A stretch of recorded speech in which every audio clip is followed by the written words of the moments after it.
আমরা এখন আছি হচ্ছে গজনী অবকাশ অবস্থিত আনারস বাগানে। এখন একজন কৃষক আছে যিনি আনারসটা চাষাবাদ করেছে। তিনি হারভেস্ট করতেছে আনারস এই মুহূর্তে। আর এখানে তাজা ফলগুলা খাওয়ার জন্য অনেক লোক সামনে অবস্থান করতেছে। আপনারাও আসতে পারেন।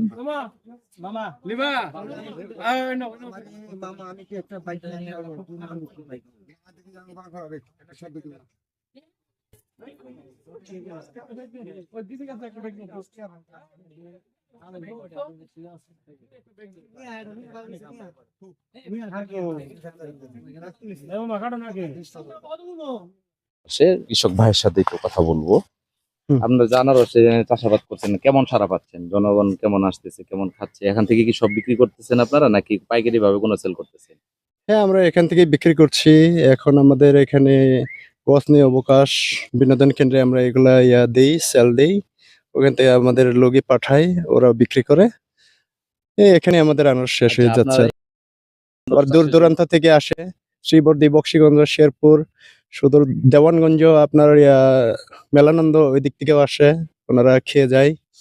আপনার নালিতাবাড়ি থেকেও আসে, ওরা এখানে এসে আনারস খেয়ে যায়। আচ্ছা, এই অঞ্চল কি আনারস চাষের জন্য উপযোগী মনে করেন আপনি? হ্যাঁ, এই অঞ্চল আসলে আনারস চাষের জন্য উপযোগী, কিন্তু আমাদের আসলে এখানে সমস্যা হলো জমি আমাদের আনারস চাষের মতো এরকম জমি নাই আর কি না। জমি পাওয়া যাচ্ছে না। সব পাহাড় আর পাহাড়, আচ্ছা, আচ্ছা। আর পাহাড়ি হচ্ছে অঞ্চল। যে এখানে হচ্ছে যে আপনারা কি এটা প্রথম আবাদ করছেন, ইতিপূর্বে আপনারা আবাদ করছিলেন, চাষাবাদ? এটার আগে আমরা আবাদ করছিলাম, লিস্টে নিছিলাম ওইখানে 6 একর জমি।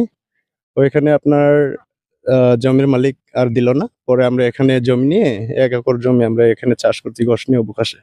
কৃষি অফিস থেকে আপনাদের কি কোনো সহযোগিতা করা হয়েছে এই ব্যাপারে, যে আপনারা যে হ্যাঁ, আনারস সহযোগিতা চাষাবাদ করবেন? করার কথা ছিল, কিন্তু আমরা ওইখানে যাই নাই। কিন্তু আগামীতে যাব, চেষ্টা করব যেন আমাদের জন্য কৃষি অফিস থেকে যেন কিছু সাহায্য আচ্ছা, করে। এখন তো হচ্ছে যে আনারস আপনাদের এই প্রজেক্টটা অনেক ভাইরাল হয়ে গেছে। এরপরে কি কৃষি অফিস থেকে কোনো লোক আপনাদের সাথে যোগাযোগ করছিল বা এখানে পরিদর্শনে আসছিল? আসছিল, কিন্তু আমরা ঠিকমতো করতে পারিনি, সময় দিতে পারিনি। ঠিকমতো সময় দিতে হ্যাঁ, পারেন? হ্যাঁ।